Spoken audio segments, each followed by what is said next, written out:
Sa iba pang balita, buo na ang desisyon ng Energy Regulatory Commission na pagbigyan ang kahilingan ng Meralco na sila ay magtaas ng singil sa kuryente ng 4 piso at 15 sentimos sa kada kilowatt hour. Ayon sa ERC, ang nasabing rate adjustment ay tinatawag na Automatic Generation Adjustment Mechanism, kung saan pinapayagan nila ang isang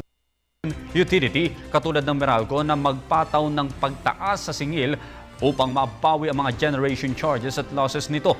Ngunit ayon sa National Association of Electricity Consumers for Reform, walang public hearing na ginawa ang ERC bago aprubahan ang nasabing power adjustment, at ito umano ay paglabag sa due process. Kaya't nananawagan ang NASECOR sa isang light of protest na gagawin sa Biyernes mula alas 6 hanggang alas 6:30 ng gabi bilang pagkundina sa hindi makatwirang power rate hike. Samantala, ihahain na rin bukas ng National Association of Electricity Consumers for Reform o NASECOR sa Supreme Court ang petisyon na tumututol sa inaprubahang power rate hike ng Energy Regulatory Commission para sa kumpanyang Manila Electric Company o Meralco.